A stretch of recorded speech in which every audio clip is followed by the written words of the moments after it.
Bonjour à tous et bienvenue dans l'Instant T, votre quotidienne qui décrypte l'actu du Finistère. C'est d'un ovni dont on vous parle aujourd'hui, un objet vivant non identifié. À la croisée de la littérature, de la vidéo et du numérique, nos invités planchent sur un livre incroyable dans lequel vous suivrez les aventures d'un marin en rade de Brest. Sylvie Bécante, bonjour. Bonjour. Vous êtes à l'origine de cet ovni. Sophie Daniel, à vos côtés, bonjour. Bonjour. Vous dirigez BookBO et vous avez donc en charge la partie plutôt technique de ce projet. Absolument. Sylvie, cet ovni, c'est donc un objet composé. C'est un livre en fait, on dit un objet, livre, mais oui. c'est un livre à la base. Il y a un jeu vidéo, une musique, un objet 3D. Comment est née cette idée? Alors l'idée est née exactement après comme sera déclinée l'histoire d'une rencontre. Il y a juste un an, j'ai rencontré donc Sophie Daniel, j'ai fait sa connaissance et elle m'a fait une démonstration de ses applications. Tout de suite, j'en ai vu les potentialités. Et c'est un concept unique, cet ovni, ça n'existe nulle part ailleurs. On ne peut pas comparer ça à quelque chose d'existant. Non. On a hâte d'en savoir plus, ce sera tout à l'heure. Gwen Fleur, bonjour. Bonjour Pauline. Bon, vous nous faites un petit point sur les événements incontournables au niveau culture dans le Finistère. Je sais que vous avez gardé votre âme d'enfant, donc j'ai sélectionné quelques événements bon enfant. Bon, on a hâte de voir, ce sera tout à l'heure dans l'instant culture. Tout de suite, on démarre par un point sur l'actualité de ce mercredi 24 juin. Et ce mercredi, l'association des maires du Finistère a souhaité interpeller l'État sur la baisse des dotations. 28 milliards d'euros en moins pour les collectivités françaises. Dans le département, une quinzaine de communes ont déjà leurs finances sous surveillance. Alors Dominique Cap, le maire de Plougastel et le président de l'AMF 29 craint également des conséquences sur l'économie locale. On l'écoute au micro de Julie Sicot. Localement, le vrai drame actuellement, c'est l'investissement. C'est-à-dire que moi, j'ai des demandes de rendez-vous toutes les semaines. J'ai reçu le SDOS, le comité départemental olympique et sportif. Tout le monde est en train de couper sur les investissements sportifs en disant c'est pas important, on a d'autres priorités à faire. Mais ils disent mais aujourd'hui, si on arrête tous ces investissements, les fédérations sont pas à l'agonie, mais elles sont en difficulté. Il y a aussi des emplois, il y a des animateurs, il y a des brevets d'État, enfin, tous ces gens-là sont en difficulté. Oui, je prends un créneau. Je ne vous parle pas évidemment de la fédération des travaux publics. Les travaux publics, ils reçoivent 90% de leurs ordres des collectivités. Si les collectivités décident de reporter les projets de route, de reporter les projets d'aménagement, eux, ils sont frappés directement de plein fouet. On dit souvent de ne pas se fier aux apparences et le Radome de Pleumeur-Bodou vous en donne la preuve. Dans les Côtes-d'Armor, la Cité des Télécoms accueille pour la deuxième année consécutive une exposition d'illusions optiques à faire tourner la tête, comme le montre ce reportage garanti sans trucage de David Cormier et Julie Roser. Tout le monde voit ici un beau triskel vertical, non? Mais alors, comment font ces gens pour marcher dessus? Ce triskel est en fait un parterre de 450 mètres carrés, une anamorphose installée à la Cité des Télécoms de Pleumeur-Bodou qui invite le spectateur à changer de regard sur ce qu'il voit. Avec la perspective, et à un seul endroit, une forme un petit peu déformée va changer de silhouette et apparaître comme un objet que l'artiste aura décidé. Tout est question de point de vue. Alors ce qu'il faut savoir, c'est que le cerveau, de temps en temps, il va rajouter de l'information, mais à bon escient. C'est pour nous permettre de mieux comprendre la réalité. Mais il suffit d'être un petit peu malin, d'avoir envie de duper, et là on peut montrer des choses qui n'existent pas. Et le Radome aime à duper ses visiteurs. L'exposition s'est enrichie de nouveaux leurres, mais ce sont parfois les plus vieux qui marchent le mieux. On y redécouvre le célèbre échiquier de Adelson. Donc a priori, je vous pose la question, sont-elles de la même couleur? Non. En effet, je suis d'accord avec vous, elles sont de couleurs différentes. On va le vérifier. Et on se fait encore avoir. Je vais la mettre à côté de la baie et on voit que la couleur de ma petite case est de la même couleur que le B. On vérifie, on le montre. Ah non, en fait, elle est de la même couleur que la case A. Dans la chambre d'Ems, les curieux qui regardent par la fenêtre ont la surprise de découvrir un géant. Combien vous mesurez l'un et l'autre?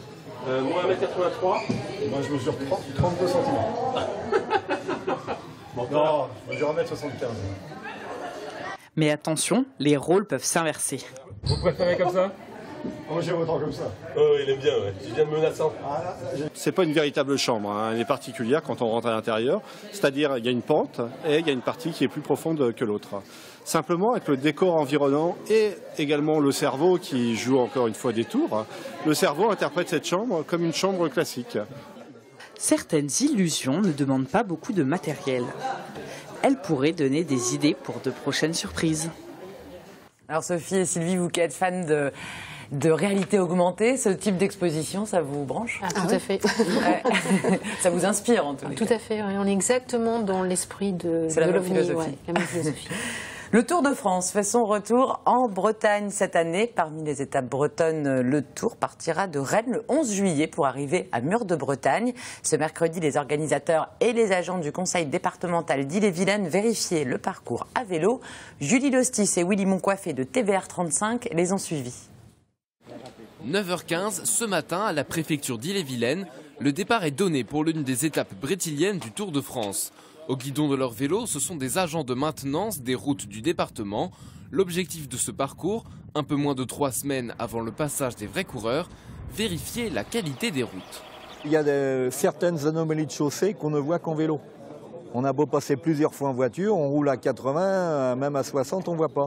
À vélo, à 25-30 à l'heure, un petit détail qu'on n'a pas forcément vu en voiture nous est signalé. Les agents ont ainsi pris la direction de Mur-de-Bretagne. Au programme de ce tracé, Montgermont, Gévesey ou encore Becherel, autant de communes familières pour Armindo Fonseca, coureur de Bretagne Séché Environnement qui devrait disputer la compétition cette année. En effet, ce professionnel de 26 ans est originaire de Rennes. Il a pu participer à l'état des lieux de l'étape. C'est surtout le final qui va être important, car il y a une arrivée dure à Mur-de-Bretagne. Je pense que ça va vraiment se jouer là-dessus. Après, je pense que dans le peloton, ça va bien se passer sans difficulté, je pense, tout au bout de l'étape. Saint-Main-le-Grand sera la dernière commune d'Ille-et-Vilaine traversée par la Grande Boucle. Cela ne doit rien au hasard. C'est là qu'est né il y a 90 ans Louison Bobet, 3 fois vainqueur du Tour de France. Et maintenant, place à l'OVNI, cet objet vivant non identifié que développent actuellement nos invités. Sylvie Bécante, vous êtes donc à l'origine de cet OVNI. Sophie Déniel, vous dirigez Bookbéo et vous avez en charge la partie technique de cet OVNI. Alors, il se présente donc comme un livre à partir duquel le lecteur peut écouter la musique, visionner des vidéos avec sa tablette ou son smartphone, ou même jouer avec les personnages sous forme de jeux vidéo. Sylvie, quelle est l'histoire racontée par cet OVNI? Alors l'histoire, nous sommes à Brest. Donc avec 3 ports, un port maritime, un port de commerce et un port de plaisance. Et j'ai oublié le port militaire, excusez-moi. Donc un marin fait un tour du monde avec tous les objets que nous achetons au quotidien, avarie dans le rail de Ouessant et obligation de regagner le port de Brest pour réparer. Le bateau est à quai 4 mois. Un marin, Lolito, personnage principal de notre histoire, est curieux. Donc il ne se contente pas d'aller au Seamen's Club, là où vont tous les marins pour entrer en communication avec leur famille, via les téléphones portables, Internet, Skype. Lui, il se dit, j'ai envie de découvrir cette ville. Si je suis en escale forcée pendant 4 mois, autant en profiter. Et donc il va déambuler dans Brest et il va rencontrer des personnages forts. Des personnages qui existent vraiment. Qui existent vraiment. De la rade. Alors comment vous les avez choisis, ces Alors il y a personnages-là? plusieurs personnages. Il y a un étudiant qui est un petit peu en panne sur son mémoire de fin d'année et il va rencontrer Lolito, rue de Saint-Malo. Une interaction. Il y aura un deuxième personnage, une petite fille entre les 2 âges. Elle termine son enfance, elle va rentrer dans l'adolescence et elle est très intrépide, très curieuse. Donc Lolito l'intéresse avec ses tatouages, ce marin qui vient de l'extérieur. Et elle va rentrer en communication aussi avec Lolito. Et ces 3 personnages vont nouer une amitié et vont aller au-delà de leur quotidien. Alors, quand vous nous dites ça, on se dit super, un beau livre, donc bien illustré, avec des beaux dessins, des belles photos. Mais Sophie, le virtuel s'invite dans ce bouquin. De quelle façon, quels sont les contenus auxquels on va avoir accès? Oui, l'idée c'est qu'on dépasse un peu le cadre du livre pour que le lecteur puisse rentrer en interaction avec les personnages fictifs et réels rencontrés par le personnage, le héros du livre. Alors, donc, par exemple, rue de Saint-Malo, le personnage Lolito va aussi rencontrer Mireille, qui est une figure emblématique de cette rue, qui porte cette rue. Donc, on va faire un film sur la rencontre de Lolito et de Mireille. Donc, on va faire une interview de Mireille qui va rencontrer l'histoire de sa rue, etc. Donc, le lecteur scannera un visuel dans le livre, verra l'interview de Mireille et ensuite accédera peut-être aux coordonnées de Mireille, son téléphone, téléphonera à la vraie Mireille pour aller la rencontrer à Brest à son tour. D'accord. Elle est au courant, la Mireille, quand même. Je viens de la rencontrer ce matin, elle est tout à fait partante. Elle est absolument emballée par cette idée parce que pour elle, c'est aussi toute une rencontre et voilà, par un livre papier une histoire fictive, on va accéder à tout un tas de rencontres. Des rencontres réelles. Des rencontres réelles, voilà, c'est ça. Le roman, excuse-moi, Pauline, le roman existe déjà ou il est en cours d'écriture? Nous avons pour l'instant donc toute la trame de l'histoire qui a été découpée en plans séquences, ce qui permet aussi aux illustrateurs, photographes, réalisateurs du collectif, c'est important, nous sommes 10, de s'approprier également l'histoire et de l'imaginer. Montrez-nous un petit peu comment ça marche. Alors, on va imaginer que le t-shirt est un livre et le livre. Très beau t-shirt. Voilà, un beau t-shirt. Le principe, tout simple. Donc, et alors, on passe sa tablette ou son smartphone, ça marche aussi. Tout à fait. Juste devant. Donc là, on ouvre l'application. On ouvre l'application OVNI. Donc, on télécharge une application. Une fois qu'on l'a, on voilà, ouvre. c'est ça. Donc, vous l'ouvrez. Vous n'avez plus besoin après d'être connecté. D'accord. Donc, on appuie sur... Voilà. Donc... Je place... Hop, ça déclenche. Il n'y a rien à faire, ça déclenche directement le contenu de la vidéo. Et voilà, et la chanson démarre immédiatement. Démarre immédiatement, après vous pouvez vous amuser à grandir. Donc c'est comme ça qu'on verra les interviews, les films, etc. Donc il a fallu que vous fassiez appel à pas mal d'artistes locaux, des réalisateurs, des photographes. Vous êtes combien à travailler sur ce projet? Donc sur le projet nous sommes 10 pour l'instant, c'est un collectif qui est ouvert. On l'a appelé l'équipage, comme le bateau. Ça va bien. Comme le bateau. Donc les artistes, comment j'ai pu les contacter? Déjà, c'est des gens que soit je connaissais, avec lesquels j'avais travaillé dans le cadre de mon exercice professionnel. Je suis enseignante et je mène beaucoup de projets culturels au sein de mon lycée. Et puis après, c'est d'autres personnes dont je suivais un petit peu l'actualité. Donc j'ai pris mon téléphone ou à la fin des représentations de spectacles, si je pense à Erwan Assé et Suzy Babin, je suis allée les voir. Je présentais le projet, voilà, des danseurs. Donc on voit à l'image. J'aurais présenté le projet avec tout de suite, j'ai été franche, on n'a pas d'argent pour l'instant. Et ils ont été emballés par l'aventure. Donc les artistes, c'est ça, c'est une véritable aventure pour eux parce que c'est tellement novateur, ils ont l'impression de faire partie d'un... chose un peu précurseur, voilà. Alors moi, je connaissais d'autres artistes, donc Nicolas Hervoge, qui est le réalisateur, et puis Thomas Joris Papa, qui est un Danois qui vit à Tokyo et qui fait des jeux vidéo. Et l'idée, c'était aussi d'introduire ce système de jeu interactif à partir du livre en réseau. Par exemple, un lecteur à Brest scanne, commence à jouer et se rend compte que peut-être à Crozon, un autre lecteur a scanné en même temps. Et donc, il voit que quelqu'un d'autre a scanné et ils vont jouer ensemble à une course de paddle contre un cargo. On n'a pas encore imaginé tous les contours du jeu, mais voilà, ça peut se passer comme ça. Ça va quand même très loin et vous allez même encore plus loin. Attention, puisque l'histoire sera évolutive avec les lecteurs qui pourront eux-mêmes ajouter du contenu sur une plateforme web. Alors expliquez-nous, c'est dément, ça va vraiment... si on reprend, alors on va peut-être pas reprendre Mireille, mais par exemple, à un moment donné, le personnage perd sa malle de vêtements et d'objets. Donc le lecteur peut scanner la malle et voir tous les objets virtuels et les essayer lui-même. Par exemple, ce sont des vêtements, les vêtements d'un Philippin. Tiens, je vais les essayer. Donc je me prends en photo avec les vêtements et je publie cette photo d'essayage virtuel sur la plateforme. Donc les autres lecteurs verront qui a essayé les vêtements et auront une espèce d'idée de détenue. C'est un peu un réseau social. Exactement. Oui, il y a cette dimension aussi. Ça s'adresse à qui justement cet OVNI? On se doute bien que par exemple ma grand-mère aurait du mal à peut-être s'en servir. Mireille à Saint-Malo, c'est tout ce qu'on avait dit comme les jeux de société de 7 à 77 ans. C'est ce que je vous expliquais tout à l'heure. Il peut y avoir une personne qui va le lire de manière traditionnelle. Oui, on peut lire le livre sans forcément utiliser les moyens numériques. Tout à fait. Et après, pourquoi pas, c'est votre petit-fils qui arrive, qui se dit, mais tiens, là, il y a une application, est-ce que je peux te faire la démonstration? Puisque les jeunes ont tous un téléphone portable. Donc c'est même un objet à découvrir entre générations, presque en famille, presque à deux. Les éditeurs, pourtant, n'accrochent pas vraiment pour l'instant au projet. Vous restez indépendant. Qu'est-ce qui freine justement les éditeurs à participer? Là, c'est aussi lié à l'histoire de Bookbéo, puisque l'entreprise est née en 2008 et Bookbéo, ça signifie livre vivant. Donc c'était l'origine un petit peu du projet Bookbéo. Et en fait, au fur et à mesure, j'ai rencontré des éditeurs de toutes les tailles, Gallimard, Flammarion. Et ils ont beaucoup de mal à voir l'intérêt de la convergence des contenus dans un livre papier. C'est trop novateur. C'est voilà, c'est le livre papier ou le livre numérique. Mais la rencontre, la convergence du numérique et du papier, c'est encore un ovni, un ouvrage vivant. Oui. C'est encore un concept qui leur échappe. Et pourtant, on a fait du coup des tests en se mettant éditeur nous-mêmes. On a déjà édité un petit livre. Cette fois, c'était avec des QR codes en 2012. Et pourtant, les lecteurs, eux, ils sont complètement fans, surtout les jeunes générations, Donc vous savez qui lisent leurs livres avec leur smartphone et qui n'ont aucun problème pour republier des contenus, envoyer des commentaires, partager ça sur leurs réseaux sociaux. Donc le livre, il y a certains contenus du livre qui peuvent sortir de l'histoire et réalimenter l'histoire. Alors, c'est vrai qu'on se met un peu du point de vue des éditeurs. Alors, une histoire, des dessins, des photos, des vidéos, de la danse, un jeu vidéo, des sports nautiques, de la musique, un contenu participatif, évolutif. On se dit, oh là là, est-ce que c'est pas un peu... On n'a pas peur que le lecteur s'y perde, justement, voir une sorte de fourre-tout Voilà, c'est généralement le premier reproche que l'on a. On ne comprend pas, c'est un fourre-tout. Le projet, on l'a déjà en tête depuis 1 an.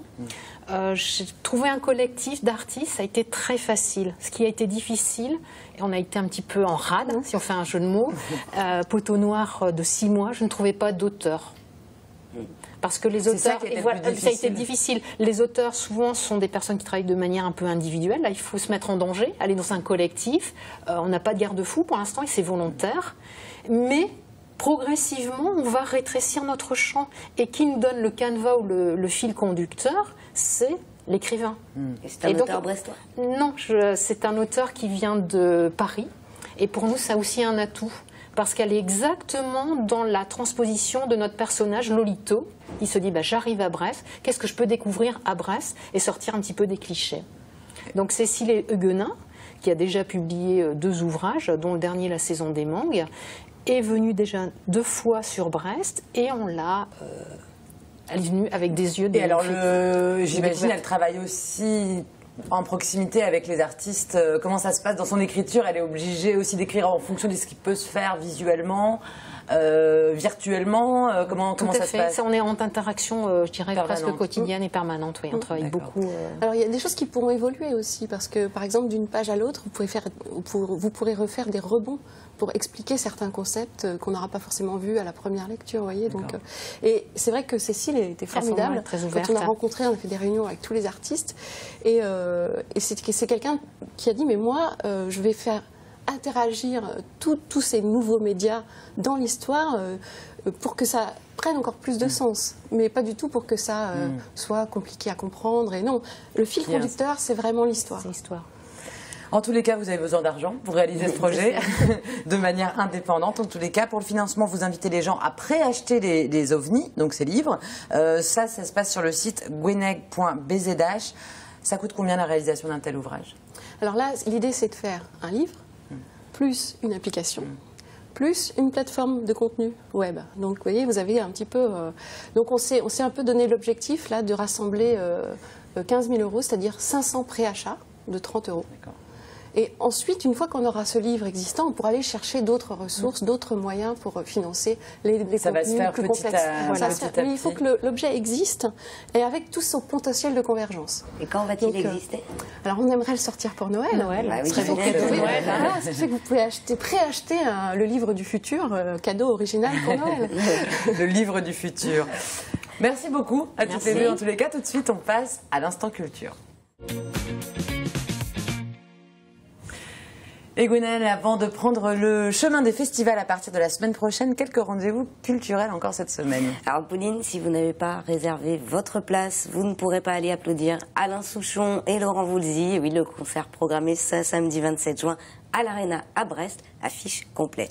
En revanche, vous pouvez vous offrir une petite escapade classique avec la flûte enchantée. Alors c'est ce samedi 27 juin au théâtre de Morlaix. Sur scène, une quarantaine de chanteurs et musiciens de la troupe de l'Opéra Sauvage. Ils reprennent cet opéra de Mozart, l'un des plus célèbres du répertoire, un conte de fées pour toute la famille, que l'on pourra retrouver aussi le 11 juillet à Carantec, le 12 juillet dans le magnifique cadre du Chaos du Helgoat et le 13 juillet au Moulin Opéra à Sainte-Sève. On va regarder un petit extrait des répétitions.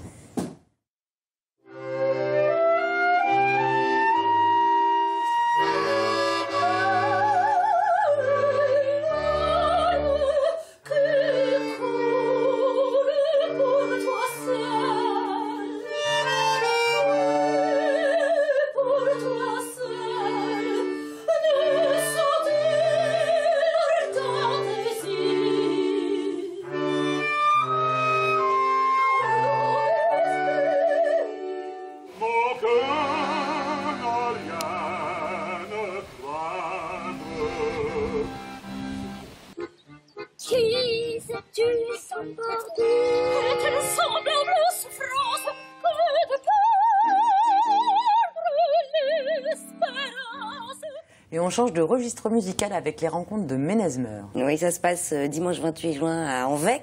C'est le rendez-vous des jeunes musiciens et danseurs bretons. Alors, sonnez bignou, résonnez bombarde et tournez gavotte. Tout au long de la journée vont s'enchaîner les concours de musique et les concours de danse bretonne. Et le public pourra aussi s'initier au jeu breton, une sortie familiale dans un lieu bucolique. Et on prend de la hauteur avec une autre sortie familiale, et là ça se passe à Plouganou. Alors, ça s'appelle les Ailes de Primel. Il s'agit d'un festival de cerfs-volants durant 2 jours, samedi 27 et dimanche 28 juin. Les visiteurs vont pouvoir admirer toutes sortes de cerfs-volants, des grands, des petits, et même des graffés. Oui, on peut faire des graffitis sur les cerfs-volants, je l'ai appris.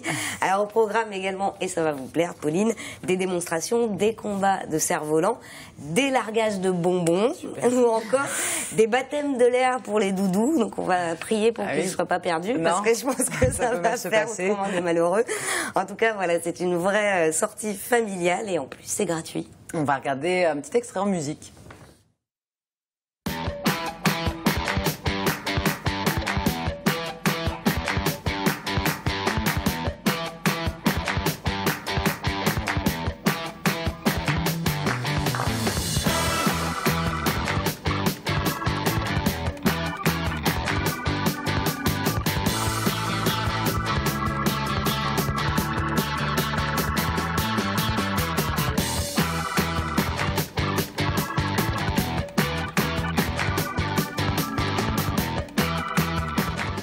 Et on reste dans le Nord Finistère avec une petite séquence nostalgie. Oui, alors attention, dimanche à Morlaix, je ne sais pas si vous avez prévu de passer par là, mais ça va bouchonner dans le centre-ville, mais dans la bonne humeur. En effet, après un premier rendez-vous réussi l'an dernier, l'association Calandre et Torpedo organise ce dimanche 28 juin l'embouteillage de la Nationale 12. Alors pour remonter le temps et revivre les départs en vacances à l'époque où la voie express n'existait pas, c'est pas si vieux que ça, ceci dit, mais les voitures anciennes vont se retrouver à Saint-Égonec à l'heure du déjeuner avant de s'engouffrer dans les rues de Morlaix pour un embouteillage donc des plus colorés.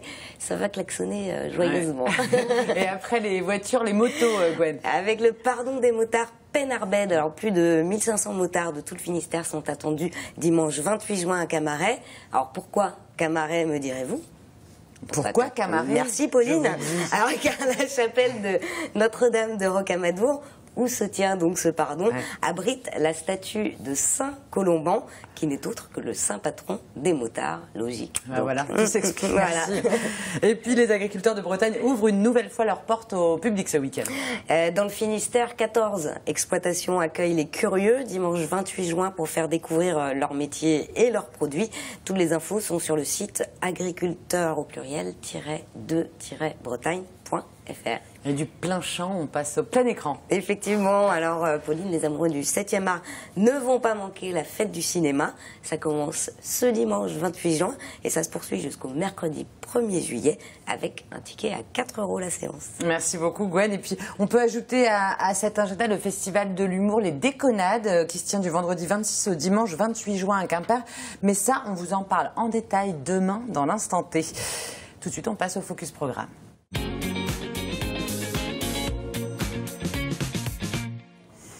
Et ce jeudi soir à 20h45 sur TBO, ne manquez pas votre film « Je demande pas la lune, juste quelques étoiles ». C'est le premier long métrage de Robert Coudray. Alors c'est l'histoire de Fred, un ingénieur devenu SDF qui va retrouver sa Bretagne natale pour tenter de se reconstruire une nouvelle vie. On regarde un extrait.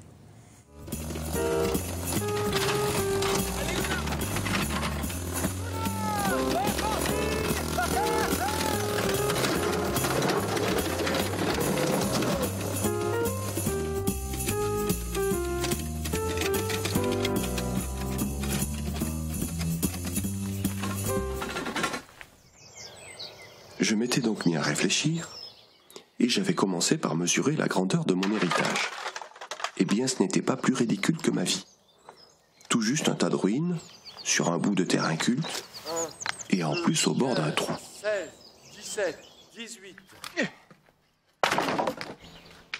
Voilà, à ne pas manquer donc. Et puis à ne pas manquer aussi le site internet pour aller préacheter son OVNI. C'est www.gweneg.fr. tbo.bzh. Voilà, ça s'affiche sur l'écran. Merci beaucoup Sylvie et Sophie d'être venues nous parler de votre super livre. Merci Gwen pour l'agenda culturel. Nous, on se retrouve demain, même heure, pour une nouvelle émission. Et d'ici là, passez une excellente soirée sur TBO. Ciao.